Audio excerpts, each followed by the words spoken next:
سيد الكونين والثقلين والفريقين من عرب ومن عجم. الله أكبر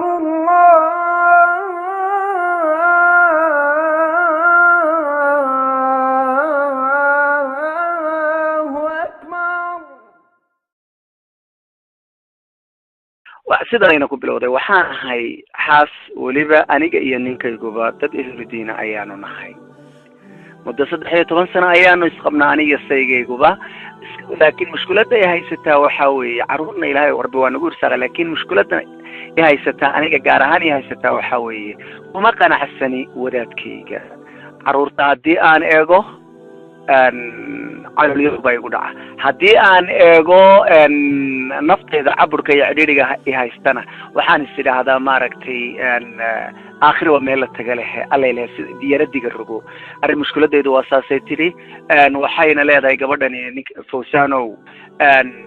wax jacayl la yidhaahdaa aniga uma hayo ninkayga 13 sanana yani arrinta iyada ay caloosheeda way ku laalaabanaysay فليتفضل شيخ مشكورا ومأجورا. حايا لا بلا دقة. الحمد لله والصلاة والسلام على رسول الله صلى الله عليه وسلم وبعد. وان كان قاعد ولال درين يا ولال أبو الدعوة يا دمان سلامتا يا ضدك سؤالها سلامتا هذا انتبه. وعليكم السلام ورحمة الله وبركاته. قبلني ضد هي 10 سنة ayaa ninkayga isqabnay mana ku qanacsani wax jacayl ana oo ma hayo haddii aan ciyaalkayga fiiriyana sibaan isu qabtaa haddaan naftayda fiiriyana waxaan dhahaa dariishada ka bax macnuhu noocaasu khulaasadiisi uu yahay gabadh yahay haddii aad tala i weydiisay i dhegaysanayso weliba codsi gooni aad tidhi wadaadka ha laygu gudbiyo horta waan ku ducaynayaaye ilaahay qalbigaaga jacayl ha kugu geliya ninka maxaa yeelay jacaylku waa shay qaali ah jacaylku waa shayga reerka isku haya jacaylku waxa weeyaan waa raaxada adduunyada waa raaxada qoyska waa sacaadada waa qosolka waxa weeyaan waa xataa waa caafimaadka intaasoo dhanba hadduu qofku labada qof ee wada nool uusan jacayl iyo xubbi uusan ka dhaxaynin gabadhaasay sheegtay nolosha ma toosnaanayso saa daraaddeed ilaahay baan kaaga baryayaa kelimadaydan kadib iyo caawama ilaahay tabaaraka wa tacaala inuu qalbigaaga ku dhibciyo jacayl zawjkaagana kugu dhibciyo noloshana kugu macaaneeyo sidoo kale waxaan ku dhihi lahaa insha allahu ninka iijaabiyaadkiisa iyo intuu ka fiican yahay bal isha la laac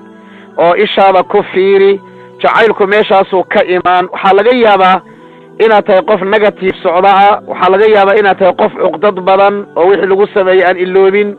waxaa laga yaabaa inaad tahay qof aad u hanweyn oo markaa ninkiiba ka sarreeya mataqaanaa yinkan wuxuu kuu keenayay iyo noloshiisii iskala sarraysa ayaa suurtagala waa way fara badan tahay waxaa laga yaabaa inaad maxaa la yidhahdaa mararka qaarkood macsidu qalbigay madoobaysaa qalbiga markay madoobaysana waxa weeyaan ciddaad la noolayd bay nolosheeda ay calwisaa horta dib iskugu noqo oo horta cibaadada badi oo taacada badi oo cibaadada ikhlaaska ku eeg oo aakhara halkan keen oo adduunyadu waxba ma ahane aakhara loo socdaa dadku dhammaan aakharay u socdaane kaba soo qaadba ninkan awlaadna ilaahay waa kaa siiyey tabaaraka wa tacaala alxamdu lilaahi rabbi alcaalamiin wamaca dalika kolba wanaag waa leeyahay wanaaggaas 13 sano kugu hayay kolba in uu wanaag waa leeyahay haddaba intuu wanaagga leeyahay ka eeg oo iijaabiyaadka ka fiiri waxba salbiyaadka daqsi ha noqonin daqsigu meel dhacaamaysa buu maanta oo dhan raadiyaa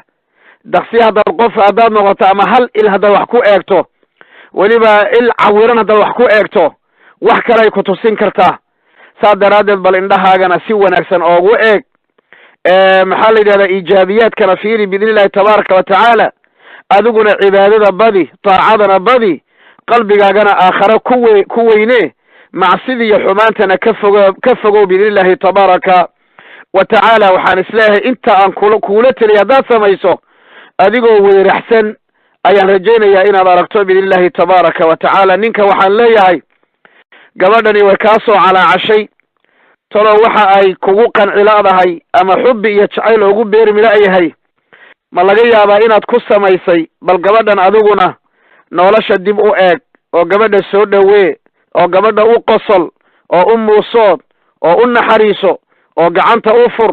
oo oo la fadhiiso oo la sheekayso oo dareenkeeda la qaybso oo bal waxay dareemaysa eeg oo waxay tabanaysa eeg oo bal qodobada ay gabadhu ay kugu qaracay laadahay bal ka dhegayso. kadibna inaad bedeli karto isku day, inaad bedeli karto isku day oo bedel. waxa ayuu jacaylku gabadha ugu imaan waayey bal dib u eego waxaad ku dhahdaa 13 sanaan isqabnaa waaka waan kula joogaaye bal qalinkan iyo warqadan qaado oo bal waxaad igu qanci leedahay ii qor si aan u ogaado, si aan kaaga ilaaliyo, si aan kaaga bedelo, si aan fiqe iyo kalsooni kugu abuuro, si aan jacayl kugu abuuro biidni illaahi tabaaraka wa tacaala. haddaad intaa ku dhahdo waxaan isleeyahay gabadhaasi way kaa qanci doontaa insha allahu tacaala, wayna qanci doontaa, wayna ku jeclaan doontaa biidni illaahi tabaaraka wa tacaala. inkastoo qofka dacwooday adigu aadan ahayne ayada ay tahay oo adiguna aad ku qanacsan tahay rajaynayaa. isku soo duuduuba biyo meel godan bay iskugu tagaane gabadhay ducadana badi, cibaadadana badi, meelaha basatiifka ninkaaga ka eeg, aakharana ku xidhan biidni illaahi tabaaraka wa tacaala. xumaan iyo cuqdad hadday qalbigaada ku jirtana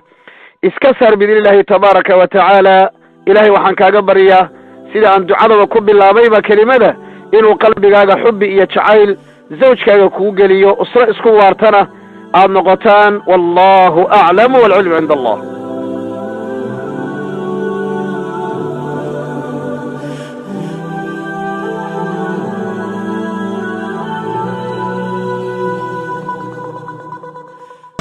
سيد الكونين والثقلين